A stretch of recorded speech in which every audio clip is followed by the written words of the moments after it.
ఒకరోజు teacher success అంటే ఏందని అడిగింది. అయితే పిల్లలందరూ మంచి మార్క్స్ తెచ్చుకోవడం, లేకపోతే మంచి జాబ్ తెచ్చుకోవడం, లేకపోతే పెద్ద అయిన తర్వాత నేను బాగా పైసలు సంపాదించడం అని చెప్పేసి అన్నారు. టీచర్ కూడా కొంచెం హ్యాపీ అయిపోయింది. ఇక్కడే ఒక పిల్లడు ఏం చేసిండు, మేడం నాకు తెలిసి సక్సెస్ అవ్వడం అంటే డిగ్నిఫైడ్ గా బతకడం అని చెప్పేసి అన్నారు. దెబ్బ క్లాస్ రూమ్ అంతా సైలెంట్ అయిపోయింది. టీచర్ కూడా ఒక నిమిషం ఆలోచించింది. ఎందుకంటే ఆన్సర్ టెక్స్ట్ బుక్ కూడా లేదు కదా. ఆ పిల్లోడు చెప్పింది తప్పేం కాదు.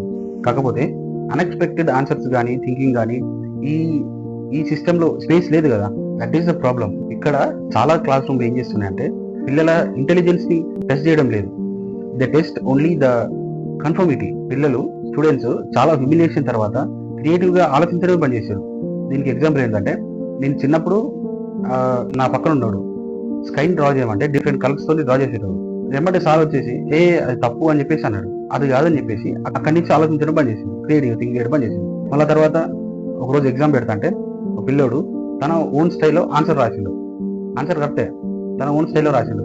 టీచర్ ఏమన్నది, అట్లా రాయకు, టెక్స్ట్ బుక్ లో ఏదైతుందో అదే రాయి అని చెప్పిండు. అది పిల్లోడు ఏమన్నాడు, మేడం దాంట్లో ఉన్నట్టే రాసుడు ఎందుకు, సొంతంగా రాయొచ్చు కదా అంటే, ఎక్కువ ఆలోచించు నువ్వు, ఉన్నది రాయని చెప్పేసి వాడిని బెదిరించింది. అండ్ స్లోగా ఎడ్యుకేషన్ అనేది డిస్కవరీ నుంచి రిపిటేషన్ లో కన్వర్ట్ అయిపోయింది.